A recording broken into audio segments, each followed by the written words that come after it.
Hello everyone, శ్రీమాత్రే నమః. సనాతన ధర్మం ఛానల్కి స్వాగతం. అందరికీ అమ్మవారి ఆశీస్సులు ఉండాలని మనస్ఫూర్తిగా కోరుకుంటూ, వైశాఖ మాసపు శుక్రవారం పరమ పవిత్రమైనటువంటి రోజున భక్తి శ్రద్ధలతో ఈ కథ వినండి. పూర్వకాలంలో కావేరీ నది తీరంలో కృష్ణశర్మ అనే సద్బ్రాహ్మణుడు ఉండేవాడు. అతను అనేక శాస్త్రాల్లో ఎంత ప్రావీణ్యం సంపాదించి ఆ ఊరిలో ఉన్నటువంటి వేద పాఠశాలలో ఉపాధ్యాయుడిగా పనిచేస్తూ ఉండేవాడు. అతని భార్య పేరు అన్నపూర్ణమ్మ. ఆమె ఎంతో గుణవంతురాలు. కృష్ణశర్మకు 2 కుమారులు ఉండేవారు. ఆ 2 కూడా వేద పాఠశాలలోనే చదువుకుంటూ ఉండేవారు. కృష్ణశర్మ భార్య అన్నపూర్ణమ్మకు పేరుకు తగ్గిన విధంగా చక్కగా ఇంటికి వచ్చిన వారందరినీ కూడా ఆదరిస్తూ ఉండేది. ఏ సమయంలో వచ్చినా ఎవరైనా కానీ భోజనం పెట్టకుండా ఆవిడ బయటకు పంపించేది కాదు. అలా భార్యాభర్తలిద్దరికీ కూడా దయగుణం ఉండడం వలన ఆ ఇంటికి వచ్చిన వారికి అతిథి మర్యాదలకు ఎప్పుడు కూడా ఎలాంటి లోటు ఉండేది కాదు. ఏదైనా కానీ సలహాల నిమిత్తం కృష్ణశర్మ వద్దకు వచ్చిన వారికి కూడా అన్నపూర్ణమ్మ భోజనం పెట్టి పంపించేది. అలా రోజులు గడుస్తూ ఉండగా ఒకనాడు అన్నపూర్ణమ్మకు కుడికాలు చాలా నొప్పి చేస్తుంది. అడుగు తీసి అడుగు వేయడం కూడా కష్టంగా ఉంటుంది. అయితే ఊర్లో ఉన్నటువంటి వైద్యుడికి చూపిస్తే కొన్ని మందులు ఇస్తారు. 2 మాసాలు వాడినా కూడా అంత ప్రయోజనం లేకపోతుంది. అన్నపూర్ణమ్మకు రోజు చీకటితోనే నిద్రలేచి బావిలో నీళ్లు తోడుకొని చన్నీటి స్నానం చేసే అలవాటు ఉంది. మడితోనే వంట వండి ప్రతిరోజు దుర్గామాతకు పూజ చేసి నైవేద్యం పెడుతూ ఉండేది. అలా ప్రతిరోజు క్రమం తప్పకుండా అమ్మవారికి నివేదన చేసేది. ఈ కాలు నొప్పి రావడంతో ఉదయాన్నే చీకటితో లేచి పెరట్లో బావి దగ్గరకు వెళ్ళడం కష్టంగా ఉంటుంది. ఏదో అలా నెట్టుకొస్తూ ఉంటుంది. అలా ఉండగా ఒకనాడు తెల్లవారుజామున అన్నపూర్ణమ్మ చీకట్లో కాలు ఏదో రాయి మీద పడి తూలి కింద పడిపోతుంది. అక్కడితో కాలు చాలా విపరీతంగా నొప్పి చేస్తుంది. వైద్యుడు వచ్చి ఆమెను చూసి 2 నెలలు మంచం మీదనే ఉండాలని చెబుతాడు. అన్నపూర్ణమ్మకు ఏమాత్రం పాలుపోదు. అలా మంచం మీద పడితే ఇంట్లో పని చేసేవారు ఎవరు? భర్తకు కుమారులకు ఎవరి వారి పనులతోనే సరిపోతూ ఉండేది. జగన్మాతకు ఉదయాన్నే నైవేద్యం ఎవడు పెడతారా అని ఎంతో బాధపడుతూ ఉండేది. ఇక భర్త ఆమెను ఓర్దార్చి తాను మడి కట్టుకొని నైవేద్యం పెడతానని చెబుతాడు.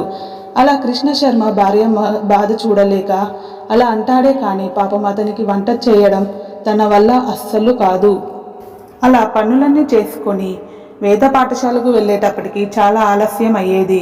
భర్త పరిస్థితి చూసి అన్నపూర్ణమ్మ జగన్మాతను తన బాధ నుండి త్వరగా బయటపడేయమని వేడుకుంటూ ఉండేది. అలా ఒకనాడు ఉదయం భర్త పిల్లలు పాఠశాలకు వెళ్ళగానే ఒక 10 సంవత్సరాల వయసు కలిగినటువంటి పిల్ల వారి ఇంటికి వస్తుంది. అన్నపూర్ణమ్మ ఆమెను, ఎవరమ్మా నువ్వు, ఎందుకు వచ్చావు తల్లి అని అడుగుతుంది. అప్పుడు ఆ బాలిక అన్నపూర్ణమ్మతో, అమ్మ నేను పక్క ఊరిలో ఉంటాను. నా తల్లిదండ్రులు నన్ను ఒంటరి దాని చేసి ఎటో దూరదేశాలకు వెళ్ళిపోయారు. నాకు ఎవరూ కూడా దిక్కులేరు.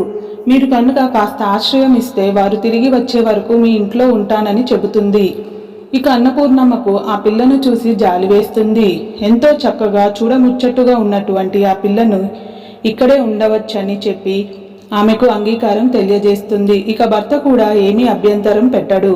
ఆ బాలిక ప్రతిరోజు ఉదయాన్నే నిద్రలేచి ఇల్లంతా కూడా శుభ్రం చేసి చక్కగా తలంతు పోసుకొని వంట చేసేది. అమ్మవారికి నైవేద్యం పెట్టేది. అందరూ నిద్రలేచేటప్పటికే వంట పూర్తి చేసి సిద్ధంగా ఉంచేది.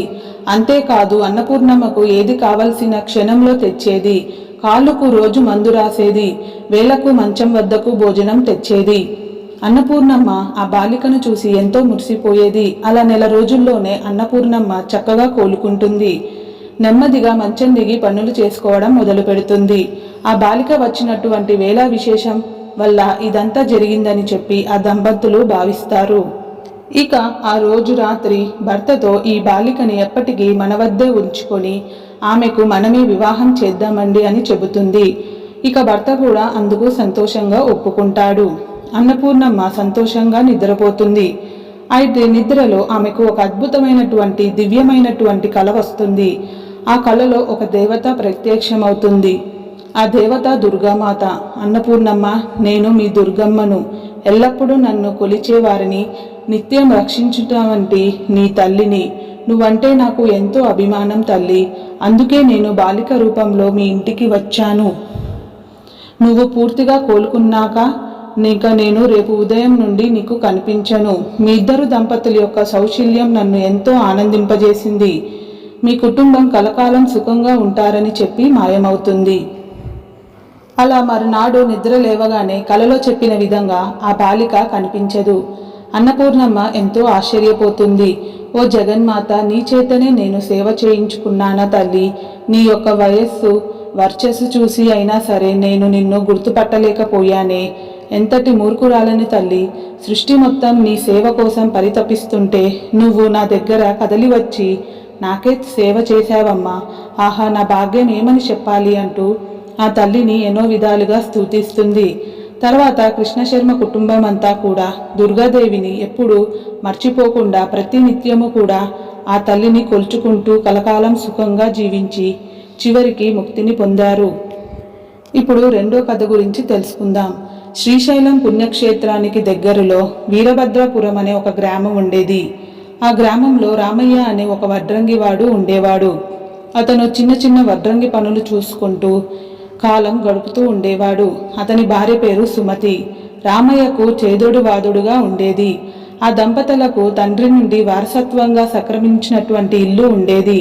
దానిలో నివాసం ఉంటూ వచ్చిన దానితో సంతృప్తి పడుతూ జీవిస్తూ ఉండేవారు. అయితే వారికి వివాహం జరిగి 12 సంవత్సరాలైనప్పటికీ సంతానం కలగలేదు. అయితే అది వారికి ఉన్నటువంటి పెద్ద వేలితిగా ఉండేది. సంతానం కోసం సుమతి ఎన్నో పూజలు చేస్తుంది. అయినా ఏమాత్రం ఫలితం లేకుండా పోతుంది. ఇది వారి మనసులో ఎప్పుడూ కూడా బాధగా ఉండేది. అలా రోజులు గడుస్తూ ఉండగా ఒకనాడు రామయ్య వడ్రంగి పని నిమిత్తం పొరుగురు కృష్ణాపురానికి వెళ్తాడు. అక్కడ ఒకరు కొత్త ఇల్లు కట్టిస్తూ వడ్రంగి పనంతా కూడా రామయ్యకు అప్పజెప్పుతారు. పని పూర్తయి గృహప్రవేశం జరిగేటువంటి రోజు వస్తుంది. గృహప్రవేశానికి రామయ్య దంపతులను కూడా ఆ ఇంటి యజమాని ఆహ్వానిస్తాడు. ఆ రోజు ఇంటి దంపతులు ఇద్దరు దుర్గాదేవి యొక్క వ్రతాన్ని చేయడం సుమతి గమనిస్తుంది. ఆ వ్రతం తాను ఎప్పుడు కూడా చూడలేదు, విని కూడా ఉండలేదు. అదే విషయం ఆ ఇంటి యజమాని భార్యను అడుగుతుంది. అమ్మ, ఈ వ్రతం నేను ఎప్పుడు కూడా చూడలేదు. అసలు ఈ వ్రతం పేరేమిటి అని అడుగుతుంది. అప్పుడు ఆమె, ఈ వ్రతం మా ఇంట్లో ఎప్పటి నుండో సాంప్రదాయంగా వస్తుందమ్మా. ఎవరైనా కానీ ఈ వ్రతం ఆచరిస్తే ఎన్నో శుభాలు జరుగుతాయి. ఇంటి యజమాని భార్య ఈ విధంగా చెబుతుంది. సుమతి ఆమె నుండి శుభదుర్గాదేవి యొక్క వ్రతం విధానం అంతా కూడా వివరంగా తెలియజేయమని చెప్పి కోరుతుంది. ఆమె ఆ విధంగానే అమ్మవారి యొక్క వ్రత విధానం అంతా కూడా తెలియజేస్తుంది. కొన్ని నెల రోజుల తర్వాత శుక్రవారం నాడు సుమతి శుభదుర్గాదేవి యొక్క వ్రతాన్ని భక్తి శ్రద్ధలతో ఆచరిస్తుంది. తనకు చక్కని సంతానాన్ని ప్రసాదించమంటూ ఆ జగన్మాతను వేడుకుంటుంది. తరువాత సంతానం కలిగిన తర్వాత మరలా వ్రతం చేస్తానమ్మా అంటూ మనసులో అనుకుంటుంది. ఆ యొక్క వ్రత ఫలితంగా సుమతి ఆ తర్వాత నెలలోనే గర్భం దాల్చి 9 నెలలు నిండగానే కవల పిల్లలను కంటుంది. పిల్లలందరికీ కూడా రామకృష్ణులని పేరు పెట్టుకుంటారు. పిల్లలిద్దరూ అల్లరి ముద్దుగా పెరిగి పెద్దవారై 3 సంవత్సరాల వయసు వస్తారు. ఇక సుమతి శుభదుర్గ వ్రతం చేయడం మర్చిపోతుంది. పిల్లలు పుట్టిన తర్వాత బంధువులందరినీ కూడా పిలిచి వైభవంగా వ్రతం చేస్తాను అనేటువంటి సంకల్పం నెరవేర్చకుండా ఉన్నందుకు అమ్మవారికి కోపం వస్తుంది. 1 సంవత్సరం కాదు, 3 సంవత్సరాలైనా ఆమె ఆ వ్రతం చేసేందుకు సిద్ధంగా లేదు. అయితే సుమతిపై అమ్మవారికి ఆగ్రహం కలుగుతుంది. ఒకనాడు ఇంత బయట ఆడుకుంటున్నటువంటి పిల్లలిద్దరూ కూడా మాయమైతారు. రామయ్య, సుమతి ఊరు మొత్తం కూడా ఎంత వెతికినా కనిపించరు. లేక కలిగినటువంటి సంతానం ఎవరయ్యా ఏమని చెప్పాలి, చాలా బాధగా పడుతూ ఉంటారు. తాము ఏం పాపం చేసాము ఉంటామో అని ఎంతో కృంగిపోతారు. అప్పుడు సుమతిని గుర్తుకొస్తుంది. తాము శుభదుర్గాదేవికి ఒక వ్రతం చేయడం మర్చిపోయాను అని చెప్పి జ్ఞాపకం వస్తుంది. అందువల్లే పిల్లలు మాయమయ్యారేమో అని చెప్పి తెలుసుకుంటుంది. ఆ దంపతులు ఇద్దరు కూడా మరునాడు శుక్రవారమే ఎలాగైనా కానీ ఈ వ్రతాన్ని ఆచరించాలని చెప్పి ఆ దంపతులు ఇద్దరు కూడా అనుకుంటారు. ఇక వారి యొక్క బంధుమిత్రులందరినీ కూడా కబురు పెడతారు. పిల్లలు తప్పిపోయినందుకు మనసులో బాధపడుతూ రామయ్య, సుమతి దంపతులు ఇద్దరు కూడా మరునాడు శుక్రవారం ఉదయాన్నే లేచి దుర్గాదేవి వ్రతాన్ని ఎంతో భక్తి శ్రద్ధలతో ఆచరిస్తారు. తమ పిల్లల జాడ తెలియజేయమంటూ ఆ తల్లిని వేడుకుంటారు. వ్రతం పూర్తయిన నివేదన జరిగినటువంటి సమయంలో వారి దూరపు బంధువైనటువంటి జానకమ్మ అనే ఆవిడ 2 పిల్లలను తీసుకొని ఇంట్లోకి వస్తుంది. అక్కడ ఉన్న వారందరూ కూడా ఎంతో సంతోషిస్తారు. జానకమ్మ రామయ్యకు దూరపు బంధువు. ఆమె రామయ్యతో మాట్లాడుతూ, ఉదయాన్నే పక్క ఊరి గుడికి ఏదో పూజ నిమిత్తం కోసం వెళ్ళానురా. అక్కడ వెళ్ళి తిరిగి మరలా వచ్చేటప్పుడు ఇక్కడికి రావడానికి కాస్త నాకు ఆలస్యం జరిగింది. పక్క ఊరి నుండి వస్తూ ఉంటే ఒక చెట్టు కింద ఈ రామకృష్ణులు 2 కూడా కనిపించారని చెబుతుంది. రామయ్య దంపతుల యొక్క సంతోషానికి అవధులు లేకుండా పోతాయి. ఇక వారి పిల్లలు తిరిగి దొరికినందుకు వారెంతో సంతోషిస్తారు. మధ్యాహ్నం భోజనాలు అవ్వగానే బంధువులందరూ కూడా వెళ్ళిపోతారు. జానకమ్మ కూడా తన ఇంటికి వెళ్ళిపోతుంది. తమ పిల్లలను తిరిగి తీసుకొచ్చినందుకు రామయ్య దంపతులు ఆమెకు కృతజ్ఞతలు చెప్పి చీర, రవిక ఇచ్చి బహూకరిస్తారు. అవి తీసుకొని జానకమ్మ ఆ దంపతులను ఆశీర్వదించి వెళ్ళిపోతుంది. ఇక ఆ దంపతులు 2 కూడా పిల్లలిద్దరితో కాసేపు కబుర్లు చెప్పి కాసేపు విశ్రమిస్తారు. ఇంతలో సాయంత్రం 5 గంటలవుతుంది. ఎవరో ఇంటి తలుపు కొడితే వెళ్ళి సుమతి తలుపు తీస్తుంది. జానకమ్మ మరలా తిరిగి వస్తుంది. సుమతి ఆమెతో, ఏమిటత్తా, ఏమైనా మర్చిపోయావా ఏమిటి, మరలా ఇలా వచ్చావు అని అడుగుతుంది. అప్పుడు ఆమె ఆశ్చర్యంగా, మరలా రావడం ఏమిటి, అసలు నేను వ్రతానికి వస్తే కదా, నిన్ననే వేరే ఊరు పని నిమిత్తం వెళ్ళాను, ఇప్పుడే ఇంటికి వచ్చాను. ఉదయం నీవేదో వ్రతం చేసుకుంటావు అని చెప్పి తెలిసి ప్రసాదమైనా తీసుకుంటాంలే అని వచ్చాను. ఇదిగో ఇలా వచ్చాను అని చెబుతుంది. అది విన్నటువంటి సుమతి ఆశ్చర్యపోతుంది. జరిగినటువంటి విషయం కూడా ఆమెకు అర్థమైపోతుంది. అంటే ఉదయం జానకమ్మ రూపంలో వచ్చింది సాక్షాత్తు దుర్గాదేవి అన్నమాట అని తెలుసుకుంటుంది. తల్లి, నేను నిన్ను గ్రహించలేకపోయాను. పిల్లలిద్దరిని తీసుకురావడమే కాకుండా నాతో తాంబూలం కూడా తీసుకొని మరీ వెళ్ళావా అమ్మా, నీకు భక్తులంటే ఎంతో అనుగ్రహం తల్లి అంటూ ఆ జగన్మాతను పరిపరి విధాలుగా స్తుతిస్తుంది. జరిగిందంతా తెలుసుకొని జానకమ్మ కూడా ఎంతో ఆశ్చర్యపోతుంది. అప్పటి నుండి రామయ్య, సుమతి దంపతులు 2 కూడా ప్రతి నెల దుర్గాదేవి యొక్క వ్రతాన్ని చక్కగా ఆచరిస్తూ సుఖంగా కలకాలం జీవించారు. 3వ కథ గురించి తెలుసుకుందాం. పూర్వం గోదావరి నది తీరంలో దుర్గాపురం అనే ఒక గ్రామం ఉండేది. ఆ ఊరిలో రాఘవయ్య అనే ఒక జమీందారు ఉండేవాడు. అతనికి ఎన్నో వ్యాపారాలు ఉండేవి. ఎంతో ధన సంపద, పశు సంపద ఉండేది. ఎన్నో పొలాలు ఉండేవి. రాఘవయ్యకు తాను దనుకున్నది అనుకున్నటువంటి అహంకారం ఉండేది. ఎంతటి వారినైనా ఈ అహంకారమే కదా అదో పాతాళానికి తోసేసేది. అయితే అతని భార్య శ్రీదేవి మాత్రం ఎంతో సౌమ్యురాలు. ఎల్లప్పుడూ పూజల్లో మునిగి తేలుతూ ఉండేది. భర్తకు తెలియకుండా ఎన్నో దాన ధర్మాలు చేస్తూ ఉండేది. అన్నీ ఉన్నప్పటికీ వారికి సంతానం లేకపోవడం ఎంతో వెలతిగా ఉండేది. అయితే ఆ ఊరిలో ఎంతో పురాణమైనటువంటి దుర్గాదేవి ఆలయం ఉండేది. ఆ ఆలయానికి ప్రతి సంవత్సరం అశ్వయుజ మాసంలో నవరాత్రి ఉత్సవాలు పెద్ద ఎత్తున నిర్వహిస్తూ ఉండేవారు. ఆ ఉత్సవానికి చుట్టుపక్కల గ్రామాల నుండి ఎందరో భక్తులు వచ్చేవారు. ఆ యొక్క ఉత్సవాలు నిర్వహణ కోసం ఎందరో ధనికులు పెద్ద ఎత్తున విరాళాలు కూడా ఇచ్చేవారు. అయితే ఆ ఆలయ ధర్మకర్తల మండలి అధ్యక్షులు రాఘవయ్య మాత్రం చాలా కొద్ది సొమ్ము మాత్రమే ఇచ్చేవాడు. అది కూడా ఏదో తప్పదన్నట్లుగా ఇచ్చేవాడు. అతను అధ్యక్ష పదవిలో ఉండటం ఎవరికి కూడా ఇష్టం లేకపోయినా ఊర్లో అందరికంటే ఎక్కువ ధనికుడు కావడం వలన అతన్నే ఎప్పుడూ అధ్యక్షుడిగా ఎన్నుకునేవారు. గత కొన్ని సంవత్సరాలుగా నవరాత్రి ఉత్సవాలకు వచ్చేటువంటి చందాల సొమ్ము కూడా కొంచెం తన సొంత పనులకు వాడుకున్నట్లుగా ప్రజలు కూడా అనుమానించేవారు.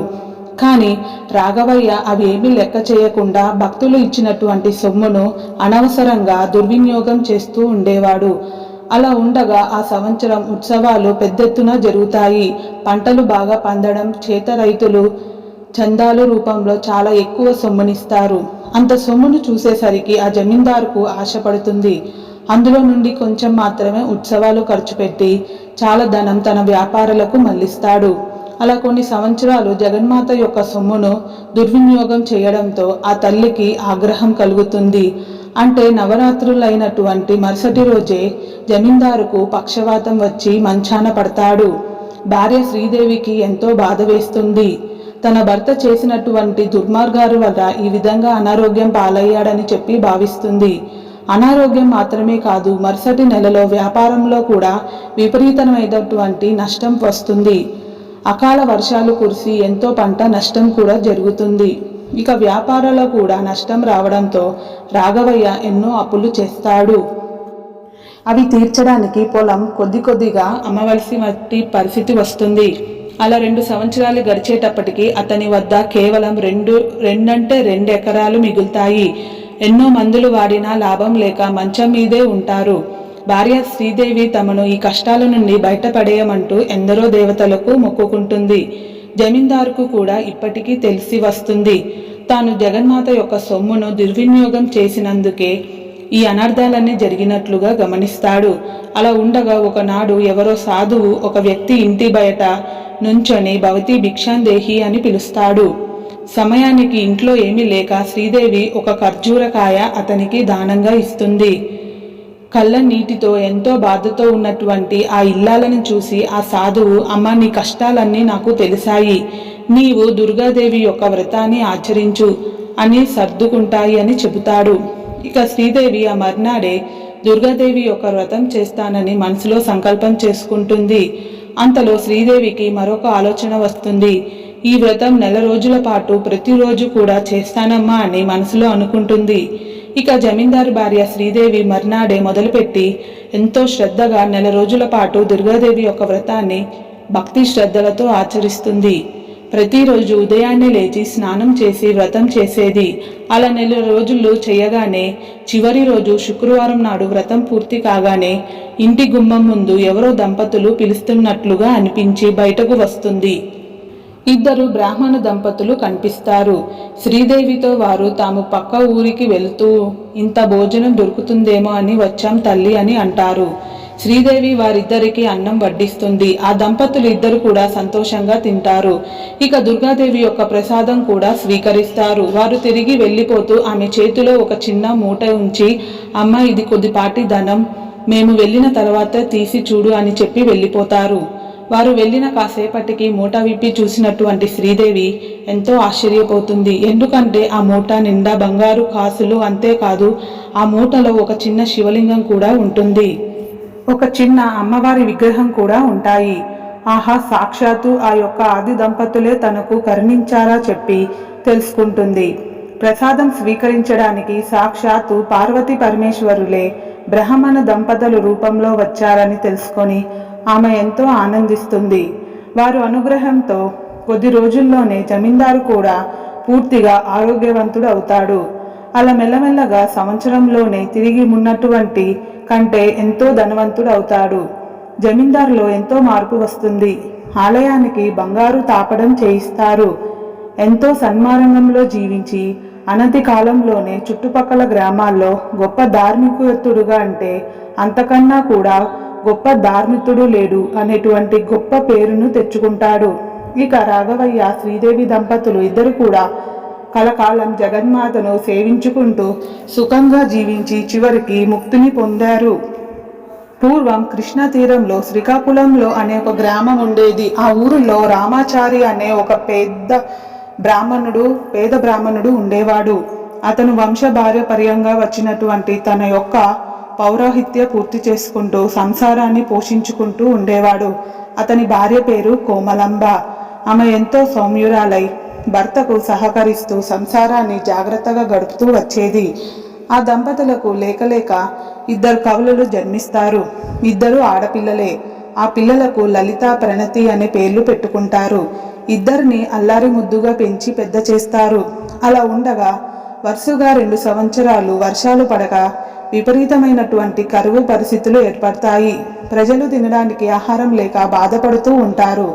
ఆర్థిక పరిస్థితులు సరిగ్గా లేక పూజలు, వ్రతాలు ఇవేమి చేయడం తగ్గిస్తారు. దాని వలన రామాచారికి కూడా ఆదాయం తగ్గుతుంది. ఇల్లు గడవడం కష్టంగా అవుతుంది. ఆడపిల్లలని 2కి 18 సంవత్సరాలు వయసు వస్తుంది. ఇంకా పెళ్లి సంబంధాలు చూడాలని చెప్పి భావిస్తుండగా ఆ 2 సంవత్సరాలు ఏ సంపాదన లేక ఇల్లు గడవగానే చాలా కష్టంగా ఉంటుంది. ఇక వివాహాల గురించి ఆలోచన చేసేది అలా రోజు రోజుకి ఇంట్లో ఉన్నటువంటి సరుకులన్నీ నిండుకున్నాయి. ఇక 2 రోజులైతే పూర్తిగా పస్తులు ఉండేటువంటి పరిస్థితి కోమలాంబకు చాలా బాధగా ఉంటుంది. ఆమె ప్రతిరోజు కూడా దుర్గామాతను పూజిస్తూ ఉండేది. ప్రతినిత్యం ఆ తల్లితో తమను ఈ కష్టాల నుండి కాపాడమంటూ మొరపెట్టుకుండేది. అయినా ఆ కుటుంబ పరిస్థితిలో ఏమాత్రం మార్పు రాకపోవడం వల్ల ఎంతో బాధపడేది. అలా ఒకనాడు రాత్రి ఇవే ఆలోచనలో బాధపడుతూ నిద్రపోతుంది. ఆ తల్లిని ఎన్నో విధాలుగా వేడుకుంటూ ఎలాగైనా తమ కుటుంబాన్ని కరుణించమంటూ ప్రాధేయపడుతుంది. తరువాత ఆమెకు నిద్ర పట్టడం లేదు. మనసులో బాధ ఎక్కువ అవ్వడం వలన కళ్ళు కూడా మూతపడలేదు. ఆ తల్లిని ప్రార్థిస్తూ ఉంటుంది. కాసేపటికి కళ్ళు మూతపడి చిన్న కునుకు పడుతుంది. నిద్రలో ఆమెకి ఒక కల వస్తుంది. ఆ కలలో కోమలాంబ ఎంతో బాధతో వడివడిగా అడుగులు వేస్తూ ఊరి చివర ఉన్నటువంటి చెరువు వైపు వెళ్తుంది. ఇక తనను ఆత్మహత్య తప్ప ఇక శరణ్యం ఏది లేదని చెప్పి భావించి ఎంతో వేదనతో నడుస్తూ ఉంటుంది. అలా కొంత దూరం వెళ్ళగానే ఒకసారిగా ఆమె కంటి ముందు ఒక పెద్ద కాంతి వెలుగుతుంది. ఆ కాంతిలో ఒక స్త్రీమూర్తి అద్భుతమైనటువంటి సౌందర్యంతో వెలిగిపోతూ కనిపిస్తుంది. ఎన్నో దివ్య ఆభరణాలను ధరించి గొప్ప తేజస్సుతో ప్రకాశిస్తున్నటువంటి ఆమెకు కోమలాంబ అప్రయత్నం చేతులు జోడించి నమస్కరిస్తుంది. అప్పుడు ఆ స్త్రీమూర్తి కోమలాంబతో ఇలా అంటుంది, అమ్మ కోమలాంబ, ఈ రోజుతో నీ కష్టాలన్నీ గట్టెక్కాయి. నీకు శుభదుర్గ వ్రతం అనే విశిష్టమైనటువంటి ఒక వ్రతాన్ని వివరిస్తాను. నేను దుర్గను సర్వ శుభాలను అనుగ్రహిస్తాను. నువ్వు ఇంటికి వెళ్ళి ఈ వ్రతాన్ని ఆచరించు. నీకు నీ కుటుంబానికి ఎన్నో శుభాలు జరుగుతాయని చెబుతుంది. అప్పుడు కోమలాంబ తల్లికి నమస్కరించి, జగన్మాత, నన్ను నా యందు దయ ఉంచి ఆ యొక్క వ్రత విధానం వివరంగా చెప్పండి అని వేడుకుంటుంది. అప్పుడు దుర్గామాత ఈ విధంగా చెబుతుంది, నేను ఇప్పుడు చెబుతున్నటువంటి దుర్గాదేవి వ్రతం చాలా తేలికైంది, నాకు ఎంతో ఇష్టమైనటువంటిది. దీన్ని ఆచరించిన వారికి సర్వ సౌభాగ్యాలు కలగజేస్తాను. దేనికి లోటు లేకుండా చూసుకుంటాను. జీవితం శుభప్రదంగా గడిచేలా చేస్తాను. తలపెట్టినటువంటి కార్యాలన్నీ జయప్రదంగా జరుగుతాయి. ఈ వ్రతాన్ని స్త్రీలైనా పురుషులైనా ఎవరైనా ఆచరించవచ్చు. ఏ శుక్రవారం రోజునైనా సూర్యోదయాన్ని ముందే లేచి శుచిగా స్నానం చేసి వ్రతాన్ని ఆరంభించాలి. ముందుగా అష్టోత్తర నామాలు పాటించాలి. తరువాత వ్రతంలో ఉన్నటువంటి కథలను చదవాలి. బియ్యం బెల్లం కలిపి చేసినటువంటి పాయసం నైవేద్యంగా పెట్టాలి. పూజా మందిరంలో కూర్చొని ఈ వ్రతాన్ని ఆచరించాలి. ఒకరుగా కానీ బంధుమిత్రులతో కలిసి కానీ ఈ వ్రతాన్ని ఆచరించవచ్చు. ఇక నా రూపులైనటువంటి విజయదుర్గ, కనకదుర్గ, శైలిపుత్రి, గౌరీదేవి ఇలా ఏ రూపపు పటమైనా ఎదురుగా ఉంటుకోవచ్చు. ఈ విధంగా వ్రతం పూర్తి చేసిన తర్వాత వెంటనే మీ ఇంట్లో ఎన్నో శుభాలు కలుగుతాయి. ఈ వ్రతం పూర్తయిన తర్వాత నేను ఆ ఇంటికి ఏదో ఒక రూపంలో వచ్చి ప్రసాదాన్ని స్వీకరిస్తాను. ఓ కోమలాంబ, రేపు శుక్రవారం, రేపు ఈ వ్రతాన్ని ఆచరించు. మీ కుటుంబానికి సౌభాగ్యాలు కలుగుతాయని చెప్పి ఆ తల్లి అనుగ్రహిస్తుంది. ఇక కమలాంబ తెల్లవారుజామున తనకు వచ్చినటువంటి కల గురించి తమ భర్తకు చెబుతుంది. భర్త కూడా ఎంతో సంతోషిస్తాడు. వెంటనే కోమలాంబ శుభ్రంగా స్నానం చేసి పూజ గదిలో కూర్చొని దుర్గాదేవి వ్రతాన్ని ఆచరిస్తుంది. పాయసాన్ని నివేదిస్తుంది. పక్కింట్లో ఉన్నటువంటి స్నేహితురాలను పిలిచి భోజనం పెడుతుంది. తాంబూలం ఇస్తుంది. ఆ యొక్క వ్రత ప్రభావం వలన ఆ రోజు సాయంత్రం ఒక అద్భుతం జరుగుతుంది. పక్క ఊరిలో ఉన్నటువంటి జమీందారు ఒక పెద్ద గుడి కట్టిస్తున్నాడని, ఆ గుడికి పూజారిగా రామాచారిని నియమించానని చెప్పి కబురు పంపిస్తాడు. అంతేకాదు, మరునాడే వచ్చి రామాచారిని గుడి నిర్మాణానికి సంబంధించినటువంటి విషయాలన్నీ చూడమని చెబుతాడు. దుర్గాదేవి అనుగ్రహం వలన ఆ జమీందారు రామాచారికి ఎంతో ఎక్కువగా జీతం ఇస్తాడు. అలా తర్వాతి కాలంలోనే ఆ కుటుంబానికి ఉన్నటువంటి కష్టాలన్నీ తీరిపోతాయి. కుమార్తెలు ఇద్దరికి కూడా చక్కని ఊరులు దొరుకుతారు. వారి వివాహాలు కూడా చాలా చక్కగా జరుగుతాయి. ఇక ఆ కుటుంబం ప్రతి నెల కూడా వీలున్నప్పుడల్లా శుక్రవారం నాడు దుర్గాదేవి యొక్క వ్రతాన్ని ఆచరిస్తూ సంతోషంగా జీవితం గడిపారు. సర్వం శ్రీ లలితార్పణమస్తు. స్వస్తి. సర్వే జనా సుఖినో భవంతు.